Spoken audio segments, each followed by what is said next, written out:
Wow, do I have a bombshell of a video for you today.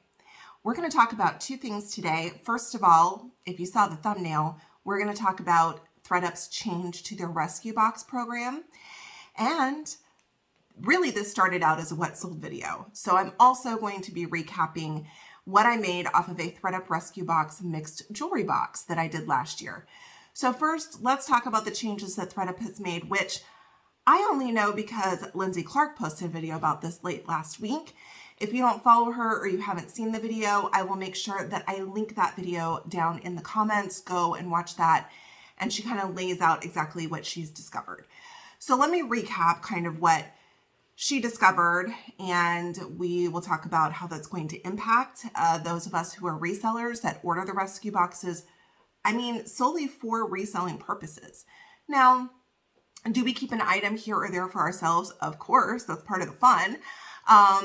But it's really going to impact whether or not people, resellers specifically, are ordering mystery boxes. So currently the way that the program is set up now for people who, through Thredup's website, are considered VITs. Now, a VIT is part of their rewards program. They have different tiers based on how much money you spend with them annually. The VIT is like the top one, which of course, because I order so many rescue boxes, I'm in that category as a VIT. Now, I do also order things individually from them. That won't change. I still will I order clothing for myself and things like that. When I can't find it through Poshmark or eBay, I will order it through Thredup. That won't change for me. However, the rescue boxes for VITs, most of them are valued over $29, and VITs get free shipping on orders $29 or more. So for those of you who watch my channel, and if you don't, go subscribe, because I do a lot of rescue box unboxings on this channel, and we will get to that in a minute. I do the fun boxes a lot. I do the mixed jewelry boxes a fair amount, and the designer boxes. All of those are more than $29. So I get free shipping. For example, the fun box is $34 plus tax, and then I get free shipping. Now, the change that's made, they still haven't changed the diagram, which I will put a screenshot of what that looks like up here, what the benefits are. They haven't changed any of the verbiage on this. So I actually have an email into Thredup clarifying this and complaining.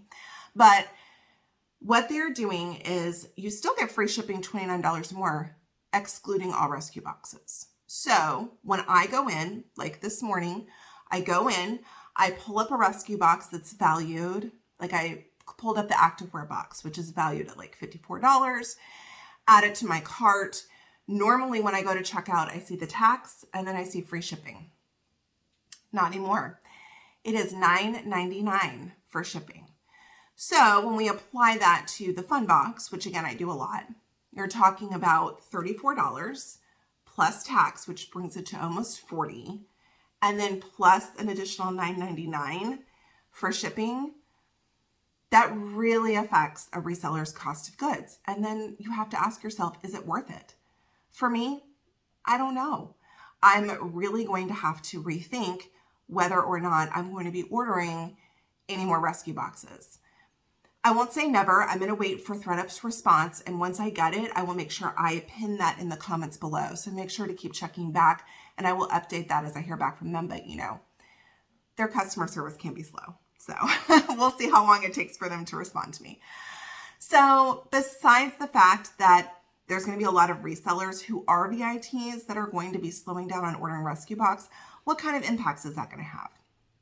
For me and for my channel, at the moment, none, because luckily I ordered a ton of boxes last week before this happened, not knowing, of course, that this was coming. So thank goodness I did. I was even questioning myself while I was ordering, like, oh, I still have a lot that I haven't opened yet. Should I be ordering these? And I'm really glad that I did now, because who knew that this was going to happen? They certainly didn't let anybody know that I'm aware of. Maybe I missed an email. I don't know. Anyway, I have a ton of boxes left to open, so I will continue doing the unboxings. I have over 20 in my inventory that I need to open. So make sure that you're staying tuned to the channel for all of those unboxings that are coming. I will continue to bring you what sold videos from those boxes, letting you know what sold and how much they sold for. And I also have some thrift hauls coming for you guys. In addition to that, I do a lot of selling on the Real, and I have some videos about the Real coming out.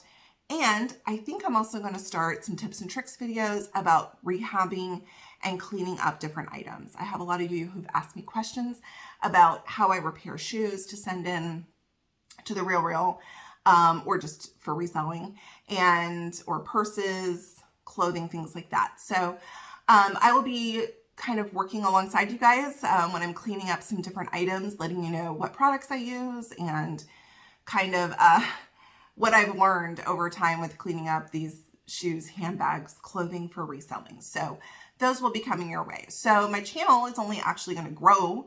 And then when I get to the end of my rescue box inventory, we'll see what Thredup has to say. We'll see what's going on and whether or not I'm going to order any more. Right now, it's a no. I will also probably be trying other companies that do boxes like America's Thrift Supply, Goodwill Blue Box. There's so many out there. So we're going to give it a go and see what happens. So stay tuned for that. The other impact it may have, besides, I mean, if you're not a VIT and you're already having to pay shipping, there's going to be a bunch of resellers out there who maybe aren't going to be buying the boxes. So maybe there will be more rescue boxes available for people to purchase. Maybe there won't be as many people on there buying, and so they might be more easily available. Who knows? We'll have to see what happens. So that's the big news out of Thredup about the rescue boxes, which stinks. But we will see as we move down through the summer what happens, and I will let you know, like I said, what their response is in the comments when I hear back from them. Now, let's get into what sold from one of my mixed jewelry boxes. This particular mixed jewelry box I did last year, and this one was $48. I think the price has gone up since then. Anyways, this one was $48 when I purchased it. And this one actually had 16 pieces instead of 15 pieces in it. I will put the pictures up on the screen of the item if I have it, and let you know if it sold, how much it sold for, and what my total profit on this box is. I know a lot of you guys watch the unboxings and wonder, is it worth it? Is it worth it to purchase a rescue box? Maybe not now, especially with the shipping costs. But, you know, I want to be honest and let you know per box what has sold. Did I get boxes that were duds and I lost money? Totally. And there's some great boxes. How much profit did I make? So this box, let's get into it. The first item that was in this box was from Loft, and it was a gold tone bib necklace. Had some chains hanging down and like little triangles kind of off this little gold tone arch, if you will. Really pretty, not new with tags. It was pre-owned. And that one is still listed in my closet. So that one is a 0. The next item in the box, I was super excited to open, and I couldn't even believe it. I ended up posting even an update to this unboxing, which I will link that video above if you want to watch the unboxing. I will post the newer version that has the update at the end, which is kind of what I'm going to talk about now. But I got a Cartier ring. I was dying. I was like, this cannot be real. Inside, and it was one of the love rings. I'm sure you guys are familiar. I don't have a picture of it because I'm going to tell you what happened. But the inside of the ring did say Cartier, and it was stamped $750. So I was so excited. I couldn't believe it. Okay, so after the video, after the unboxing, doing my research, turns out it's a fake ring. So, or from what I could find, right? So I asked my rep with the Real, about sending it in, and she said, yeah, send it in. We'll take a look at it. So I sent it in, and they didn't come back and say it was not authentic. They came back and said that the metal purity basically was not what it was supposed to be. Like, it wasn't gold. So they sent it back to me. I contacted Thredup told them, you guys sent me a fake Cartier ring. Not pleased. So they sent me a shipping label to send it back to them and said that they would credit me. So I don't know why. I kind of thought they were going to credit me for the whole box. They credited me for the ring, which is like a few dollars. So I really should have just held on to it. And I guess sold it as a dupe, even though I normally don't do that kind of stuff. I don't like to sell things that are fake, but if you know it's fake and you want it, I mean, more power to you.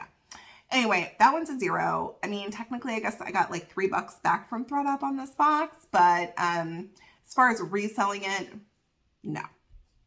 Okay, the next item in the box was by a brand I had never heard of at the time. I knew it was nice because it was new with tags and it had the price tag on it, but it was by the brand, and I'm going to butcher this again, Mignone Gavagan. I don't know, I'm sure I'm still not saying it right. It was a choker, like a fabric choker that had kind of a rough edge around it, and then it had rhinestones all the way around it. It was really beautiful. It had a price tag hanging on it. I think it said of $160.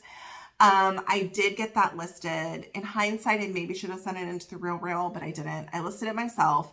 It ended up selling on Poshmark for $40. The next item that was in the box was a plain like gold tone chain.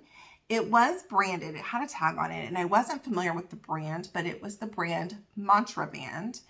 And from what I can tell through my research is there's different things that you can get to hang on these chains. Different kind of mantras and motivational things that go on these chains. This one didn't have any of that. I think that if it did, it would do better for me. But this is just the plain gold tone chain. And so that still has not sold. That is a 0 in my closet. At some point, I probably, if I get a gold tone pendant that I really like, I may just pair those together and take it out of the closet and just include it as part of a set. But for now, that is a 0.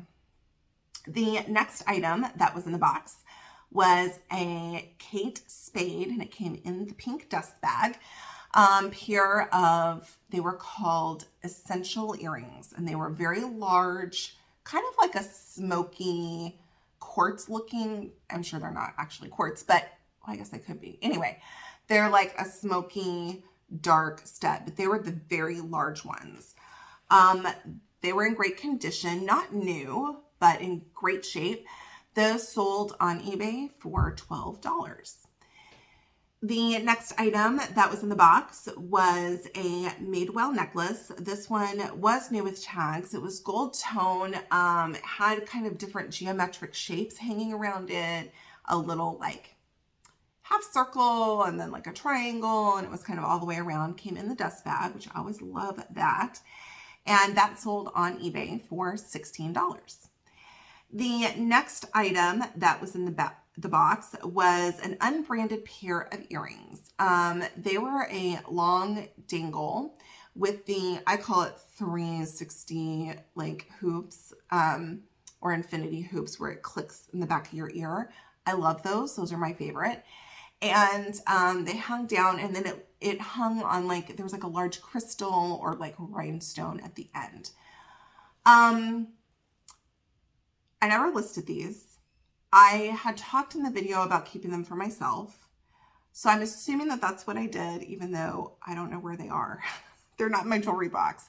But then I feel like maybe a subscriber reached out to me and wanted them and purchased them from me. So I'm not sure. So we're just going to call this a 0 because either I kept it or I sold it to one of you directly. And I didn't write it in my records. So I don't know. The next item that was in the box is also another one I haven't listed, and it was because I was saving it aside to do more research on it, and clearly I haven't gotten to it. And this was a pair of sterling silver purple stone studs. So just a tiny pair of studs. They were marked 925, and they have a purple stone in them. I mean, if I were to guess, I would say that they're amethyst. But I don't know, right? I don't have a gem tester to know for sure if they are. I would hate to list them as amethyst and then they're not. So this is why I just kind of held them back, and I still have them. So at some point I will figure out what to do with them and get those listed and sell them. but for now, that's a 0.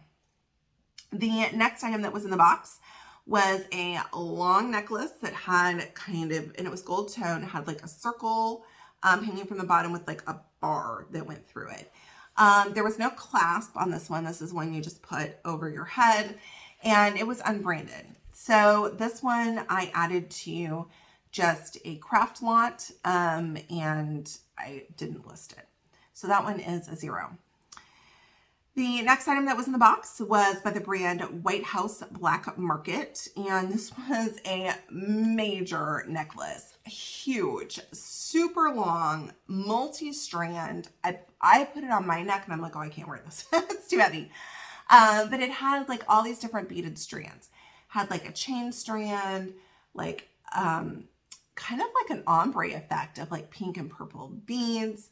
It was really, really pretty. And like I said, it was a major necklace. So that one did sell on Poshmark for $10.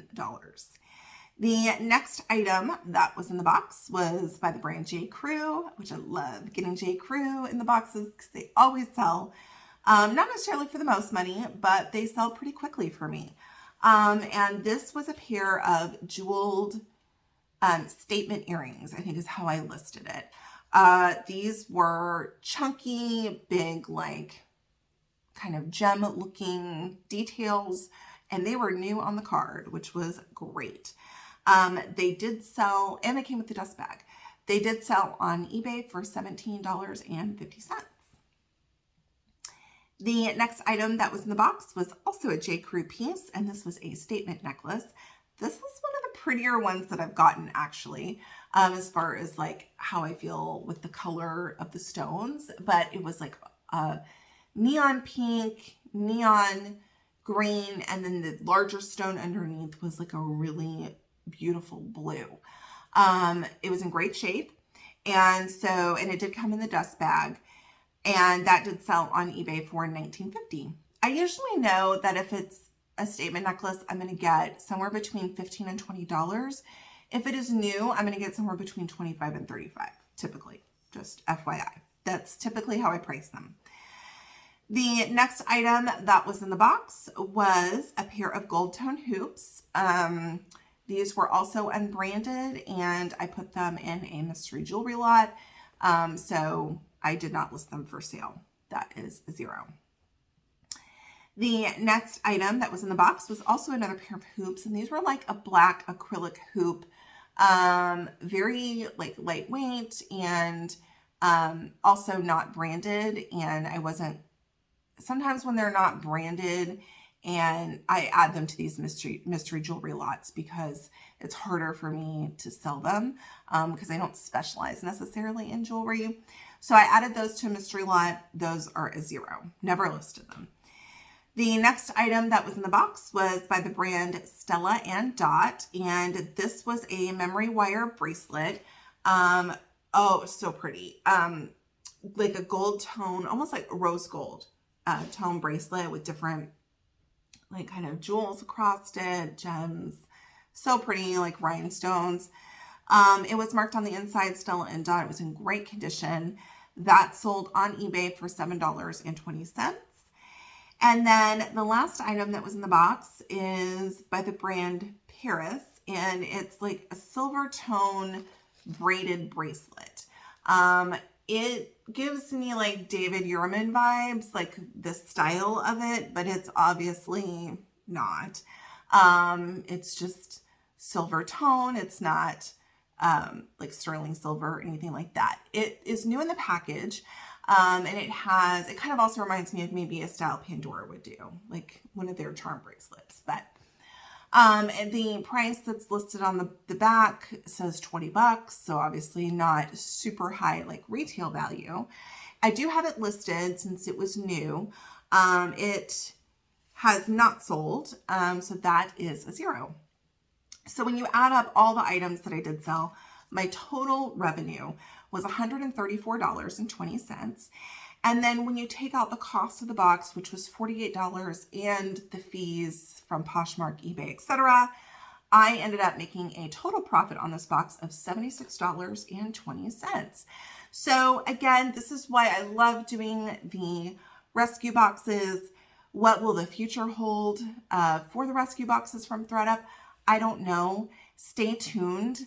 If you enjoyed this recap and me sharing kind of what's going on with Thredup, make sure to give the video a thumbs up.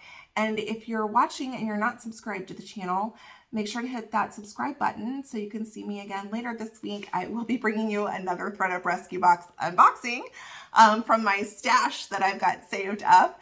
And I will see y'all then. Thanks.